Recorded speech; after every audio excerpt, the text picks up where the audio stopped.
Primera carta a los Corintios. Capítulo 1. Pablo, llamado por la voluntad de Dios a ser apóstol de Cristo Jesús, y nuestro hermano Sóstenes, a la iglesia de Dios que está en Corinto, a los que han sido santificados en Cristo Jesús y llamados a ser su santo pueblo, junto con todos los que en todas partes invocan el nombre de nuestro Señor Jesucristo, Señor de ellos y de nosotros. Que Dios nuestro Padre y el Señor Jesucristo les concedan gracia y paz. Siempre doy gracias a Dios por ustedes, pues Él en Cristo Jesús les ha dado su gracia. Unidos a Cristo ustedes se han llenado de toda riqueza, tanto en palabra como en conocimiento. Así se ha confirmado en ustedes nuestro testimonio acerca de Cristo, de modo que no les falta ningún don espiritual mientras esperan con ansias que se manifieste nuestro Señor Jesucristo. Él los mantendrá firmes hasta el fin, para que sean irreprochables en el día de nuestro Señor Jesucristo. Fiel es Dios, quien los ha llamado a tener comunión con su Hijo Jesucristo, nuestro Señor. Les suplico, hermanos, en el nombre de nuestro Señor Jesucristo, que todos vivan en armonía y que no haya divisiones entre ustedes, sino que se mantengan unidos en un mismo pensar y en un mismo propósito.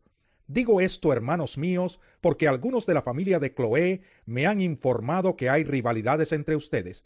Me refiero a que unos dicen, yo sigo a Pablo, otros afirman, yo a Apolos, otros, yo a Cefas, y otros, yo a Cristo. ¿Cómo? ¿Está dividido Cristo? ¿Acaso Pablo fue crucificado por ustedes? ¿O es que fueron bautizados en el nombre de Pablo? Gracias a Dios que no bauticé a ninguno de ustedes, excepto a Crispo y a Gayo, de modo que nadie puede decir que fue bautizado en mi nombre. Bueno, también bauticé a la familia de Estéfanas. Fuera de estos, no recuerdo haber bautizado a ningún otro, pues Cristo no me envió a bautizar, sino a predicar el Evangelio, y eso sin discursos de sabiduría humana, para que la cruz de Cristo no perdiera su eficacia. Me explico. El mensaje de la cruz es una locura para los que se pierden. En cambio, para los que se salvan, es decir, para nosotros, este mensaje es el poder de Dios, pues está escrito, destruiré la sabiduría de los sabios, frustraré la inteligencia de los inteligentes. ¿Dónde está el sabio? ¿Dónde el erudito? ¿Dónde el filósofo de esta época? ¿No ha convertido Dios en locura la sabiduría de este mundo, ya que Dios en su sabio designio dispuso que el mundo no lo conociera mediante la sabiduría humana? Tuvo a bien salvar mediante la locura de la predicación a los que creen. Los judíos piden señales milagrosas y los gentiles buscan sabiduría, mientras que nosotros predicamos a Cristo crucificado. Este mensaje es motivo de tropiezo para los judíos y es locura para los gentiles. Pero para los que Dios ha llamado, lo mismo judíos que gentiles, Cristo es el poder de Dios y la sabiduría de Dios. Pues la locura de Dios es más sabia que la sabiduría humana, y la debilidad de Dios es más fuerte que la fuerza humana. Hermanos, consideren su propio llamamiento. No muchos de ustedes son sabios según criterios meramente humanos, ni son muchos los poderosos, ni muchos los de noble cuna. Pero Dios escogió lo insensato del mundo para avergonzar a los sabios, y escogió lo débil del mundo para avergonzar a los poderosos. También escogió Dios lo más bajo y despreciado, y lo que no es nada, para anular lo que es, a fin de que en su presencia nadie pueda jactarse. Pero gracias a Él, ustedes están unidos a Cristo Jesús, a quien Dios ha hecho nuestra sabiduría, es decir, nuestra justificación, santificación y redención, para que, como está escrito, si alguien ha de gloriarse, que se gloríe en el Señor. Capítulo 2. Yo mismo, hermanos, cuando fui a anunciarles el testimonio de Dios, no lo hice con gran elocuencia y sabiduría. Me propuse más bien, estando entre ustedes, no saber de cosa alguna excepto de Jesucristo y de este crucificado. Es más, me presenté ante ustedes con tanta debilidad que temblaba de miedo. No les hablé ni les prediqué con palabras sabias y elocuentes, sino con demostración del poder del Espíritu, para que la fe de ustedes no dependiera de la sabiduría humana, sino del poder de Dios. En cambio, hablamos con sabiduría entre los que han alcanzado madurez, pero no con la sabiduría de este mundo ni con la de sus gobernantes, los cuales terminarán en nada. Más bien, exponemos el misterio de la sabiduría de Dios, una sabiduría que ha estado escondida y que Dios había destinado para nuestra gloria desde la eternidad. Ninguno de los gobernantes de este mundo la entendió, porque de haberla entendido no habrían crucificado al Señor de la gloria. Sin embargo, como está escrito, ningún ojo ha visto, ningún oído ha escuchado, ninguna mente humana ha concebido lo que Dios ha preparado para quienes lo aman. Ahora bien, Dios nos ha revelado esto por medio de su Espíritu, pues el Espíritu lo examina todo hasta las profundidades de Dios. En efecto, ¿quién conoce los pensamientos del ser humano sino su propio espíritu que está en él? Asimismo, nadie conoce los pensamientos de Dios sino el Espíritu de Dios. Nosotros no hemos recibido el espíritu del mundo, sino el Espíritu que procede de Dios, para que entendamos lo que por su gracia Él nos ha concedido. Esto es precisamente de lo que hablamos, no con las palabras que enseña la sabiduría humana, sino con las que enseña el Espíritu. De modo que expresamos verdades espirituales en términos espirituales. El que no tiene el Espíritu no acepta lo que procede del Espíritu de Dios, pues para él es locura. No puede entenderlo porque hay que discernirlo espiritualmente. En cambio, el que es espiritual lo juzga todo, aunque él mismo no está sujeto al juicio de nadie, porque ¿quién ha conocido la mente del Señor para que pueda instruirlo? Nosotros, por nuestra parte, tenemos la mente de Cristo. Capítulo 3. Yo, hermanos, no pude dirigirme a ustedes como a espirituales, sino como a inmaduros, apenas niños en Cristo. Les di leche porque no podían asimilar alimento sólido, ni pueden todavía, pues aún son inmaduros. Mientras haya entre ustedes celos y contiendas, no serán inmaduros. ¿Acaso no se están comportando según criterios meramente humanos? Cuando uno afirma yo sigo a Pablo y otro yo sigo a Apolos, no es porque están actuando con criterios humanos. Después de todo, ¿qué es Apolos? ¿Y qué es Pablo?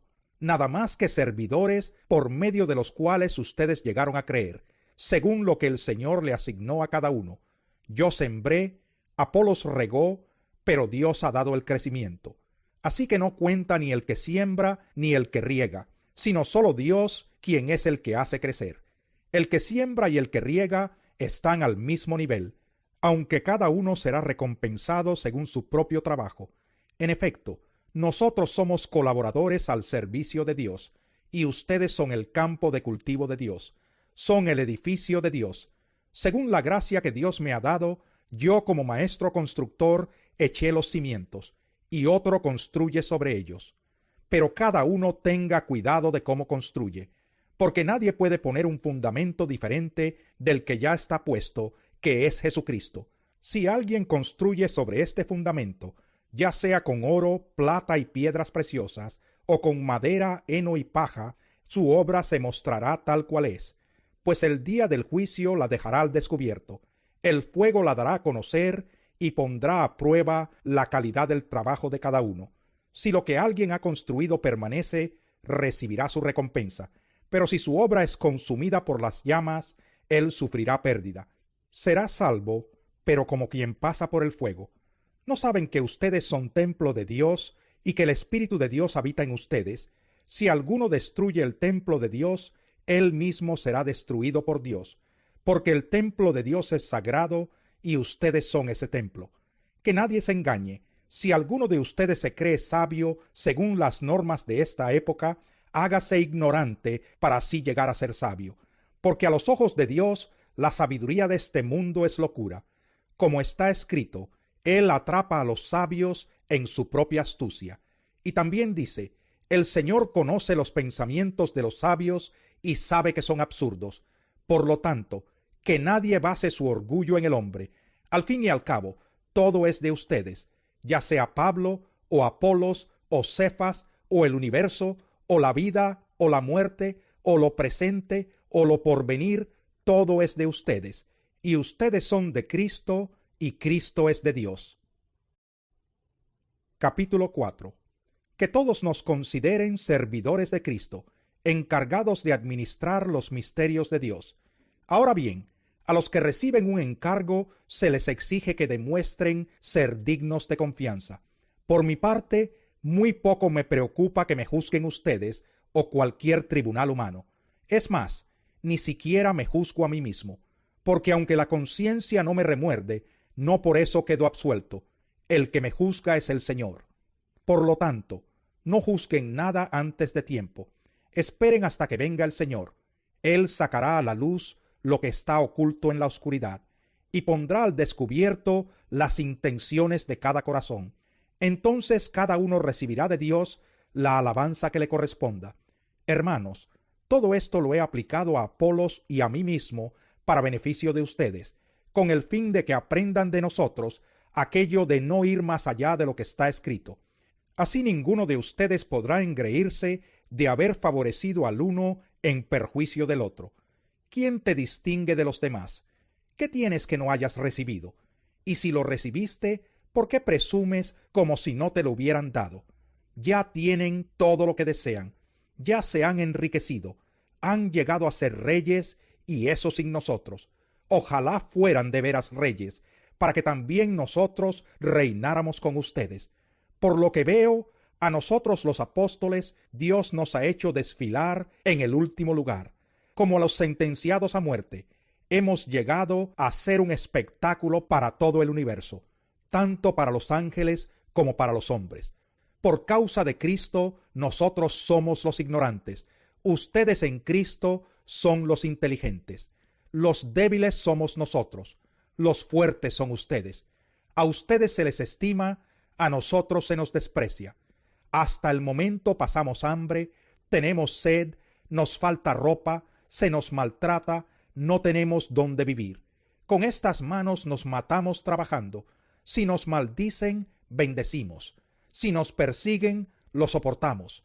Si nos calumnian, los tratamos con gentileza. Se nos considera la escoria de la tierra, la basura del mundo, y así hasta el día de hoy. No les escribo esto para avergonzarlos, sino para amonestarlos como a hijos míos amados. De hecho, aunque tuvieran ustedes miles de tutores en Cristo, padres sí que no tienen muchos, porque mediante el Evangelio yo fui el Padre que los engendró en Cristo Jesús. Por tanto les ruego que sigan mi ejemplo. Con este propósito les envié a Timoteo, mi amado y fiel hijo en el Señor. Él les recordará mi manera de comportarme en Cristo Jesús, como enseño por todas partes y en todas las iglesias. Ahora bien, algunos de ustedes se han vuelto presuntuosos pensando que no iré a verlos. Lo cierto es que si Dios quiere, iré a visitarlos muy pronto, y ya veremos no solo cómo hablan, sino cuánto poder tienen esos presumidos, porque el reino de Dios no es cuestión de palabras, sino de poder. ¿Qué prefieren?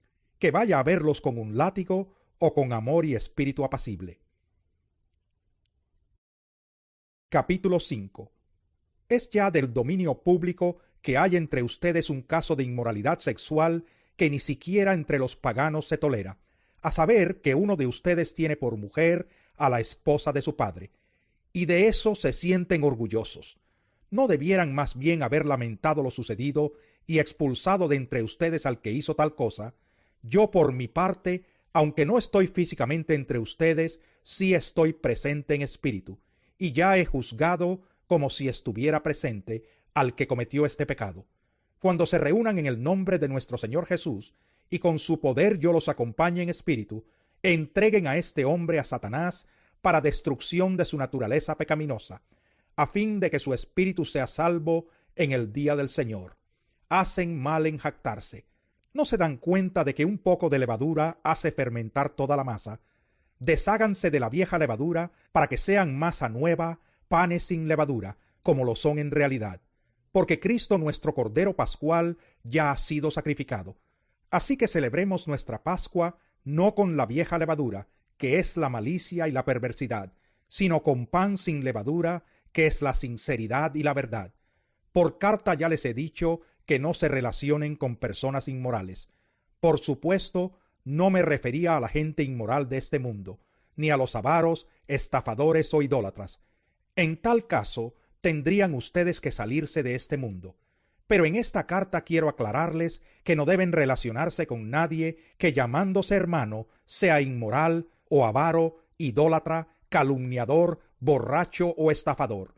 Con tal persona ni siquiera deben juntarse para comer. ¿Acaso me toca a mí juzgar a los de afuera? ¿No son ustedes los que deben juzgar a los de adentro? Dios juzgará a los de afuera. Expulsen al malvado de entre ustedes. Capítulo 6. Si alguno de ustedes tiene un pleito con otro, ¿cómo se atreve a presentar demanda ante los inconversos, en vez de acudir a los creyentes? ¿Acaso no saben que los creyentes juzgarán al mundo? Y si ustedes han de juzgar al mundo, ¿cómo no van a ser capaces de juzgar casos insignificantes?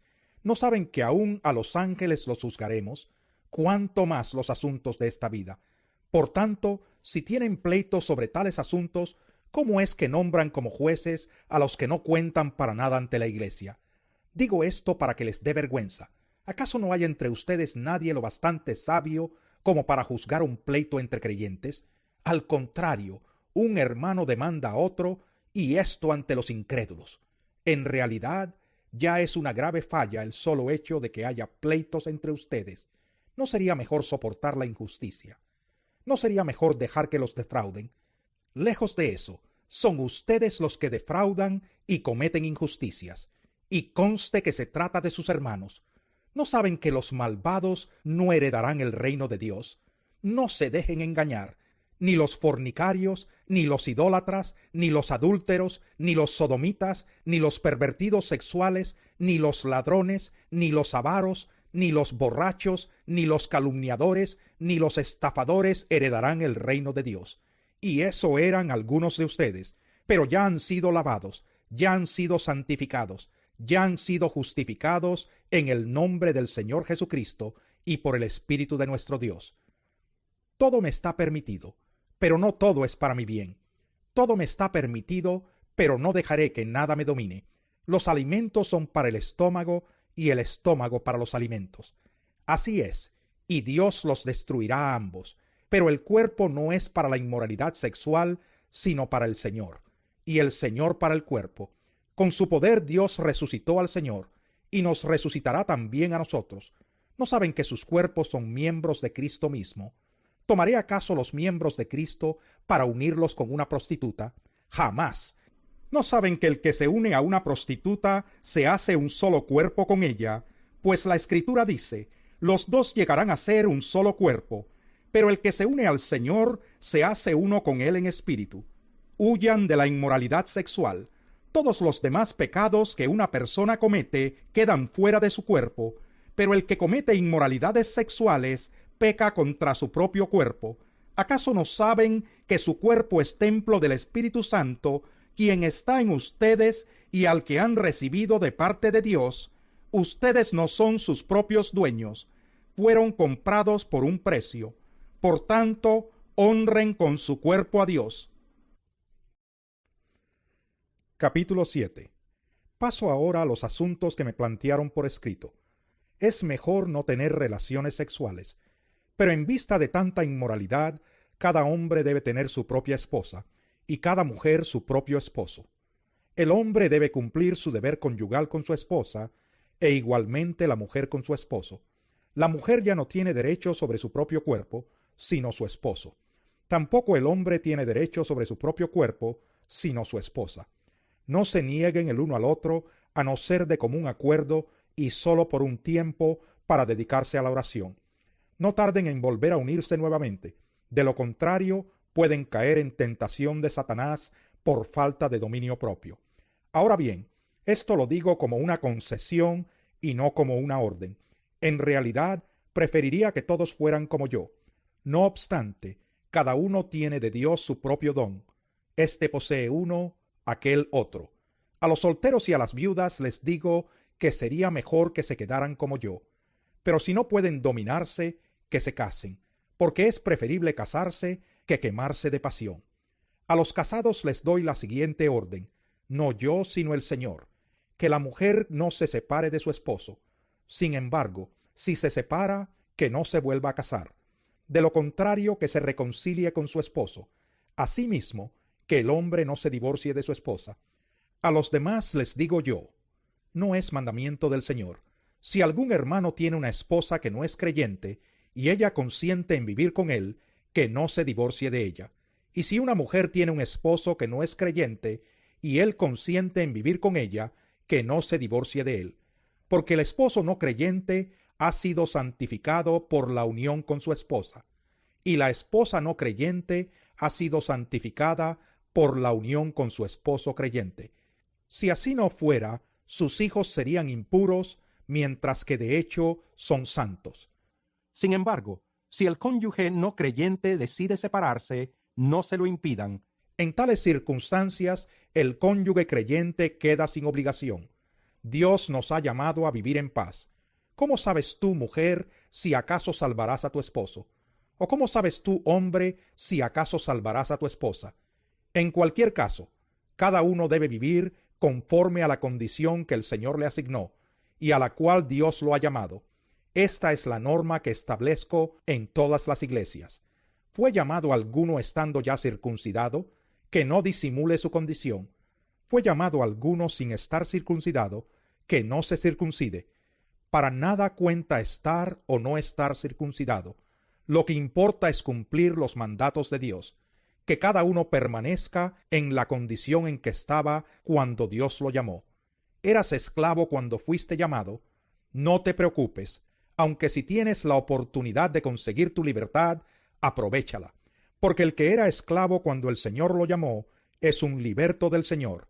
Del mismo modo, el que era libre cuando fue llamado es un esclavo de Cristo. Ustedes fueron comprados por un precio.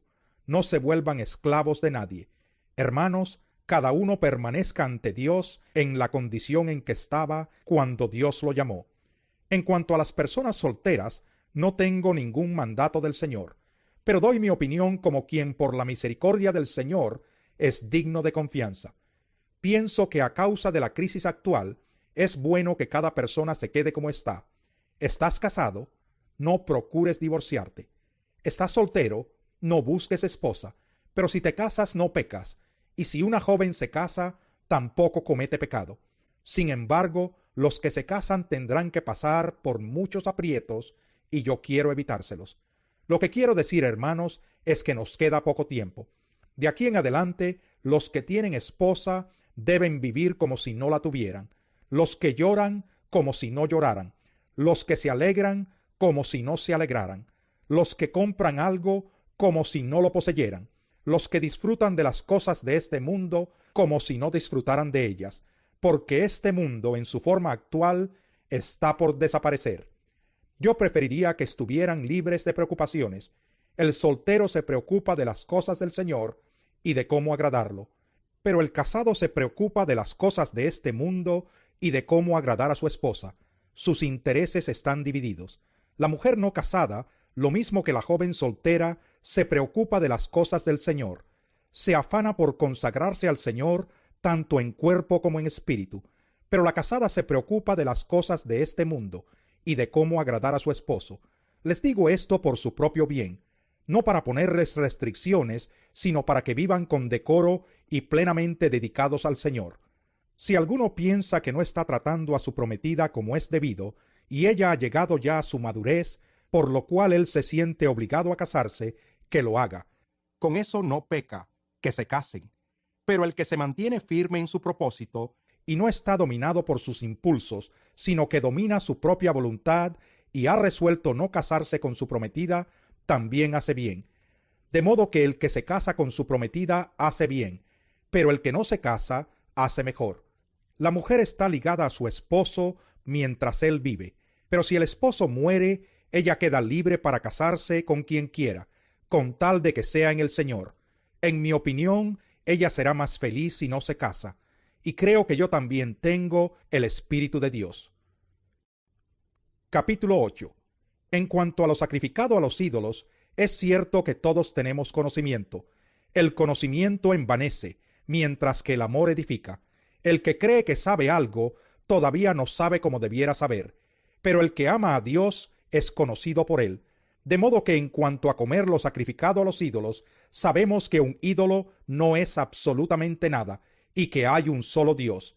Pues aunque haya los así llamados dioses, ya sea en el cielo o en la tierra, y por cierto que hay muchos dioses y muchos señores, para nosotros no hay más que un solo Dios, el Padre, de quien todo procede y para el cual vivimos, y no hay más que un solo Señor, es decir, Jesucristo, por quien todo existe y por medio del cual vivimos. Pero no todos tienen conocimiento de esto. Algunos siguen tan acostumbrados a los ídolos que comen carne a sabiendas de que ha sido sacrificada a un ídolo, y su conciencia se contamina por ser débil. Pero lo que comemos no nos acerca a Dios. No somos mejores por comer, ni peores por no comer. Sin embargo, tengan cuidado de que su libertad no se convierta en motivo de tropiezo para los débiles. Porque si alguien de conciencia débil te ve a ti, que tienes este conocimiento, comer en el templo de un ídolo, no se sentirá animado a comer lo que ha sido sacrificado a los ídolos. Entonces ese hermano débil, por quien Cristo murió, se perderá a causa de tu conocimiento. Al pecar así contra los hermanos, hiriendo su débil conciencia, pecan ustedes contra Cristo. Por lo tanto, si mi comida ocasiona la caída de mi hermano, no comeré carne jamás, para no hacerlo caer en pecado. Capítulo 9. ¿No soy libre? ¿No soy apóstol? ¿No he visto a Jesús nuestro Señor? ¿No son ustedes el fruto de mi trabajo en el Señor? Aunque otros no me reconozcan como apóstol, para ustedes sí lo soy, porque ustedes mismos son el sello de mi apostolado en el Señor. Esta es mi defensa contra los que me critican. ¿Acaso no tenemos derecho a comer y a beber? ¿No tenemos derecho a viajar acompañados por una esposa creyente, como hacen los demás apóstoles y Cefas y los hermanos del Señor? ¿O es que solo Bernabé y yo estamos obligados a ganarnos la vida con otros trabajos? ¿Qué soldado presta servicio militar pagándose sus propios gastos? ¿Qué agricultor planta un viñedo y no come de sus uvas? ¿Qué pastor cuida un rebaño y no toma de la leche que ordeña? No piensen que digo esto solamente desde un punto de vista humano. ¿No lo dice también la ley? Porque en la ley de Moisés está escrito: no le pongas bozal al buey mientras esté trillando. ¿Acaso se preocupa Dios por los bueyes, o lo dice más bien por nosotros? Por supuesto que lo dice por nosotros, porque cuando el labrador ara y el segador trilla, deben hacerlo con la esperanza de participar de la cosecha. Si hemos sembrado semilla espiritual entre ustedes, ¿será mucho pedir que cosechemos de ustedes lo material? Si otros tienen derecho a este sustento de parte de ustedes, ¿no lo tendremos aún más nosotros? Sin embargo, no ejercimos este derecho, sino que lo soportamos todo con tal de no crear obstáculo al Evangelio de Cristo. ¿No saben que los que sirven en el templo reciben su alimento del templo, y que los que atienden el altar participan de lo que se ofrece en el altar? Así también el Señor ha ordenado que quienes predican el Evangelio vivan de este ministerio. Pero no me he aprovechado de ninguno de estos derechos, ni escribo de esta manera porque quiera reclamarlos. Prefiero morir a que alguien me prive de este motivo de orgullo. Sin embargo, cuando predico el Evangelio, no tengo de qué enorgullecerme, ya que estoy bajo la obligación de hacerlo. ¡Ay de mí si no predico el Evangelio! En efecto, si lo hiciera por mi propia voluntad, tendría recompensa. Pero si lo hago por obligación, no hago más que cumplir la tarea que se me ha encomendado. ¿Cuál es entonces mi recompensa? Pues que al predicar el Evangelio pueda presentarlo gratuitamente, sin hacer valer mi derecho. Aunque soy libre respecto a todos, de todos me he hecho esclavo para ganar a tantos como sea posible.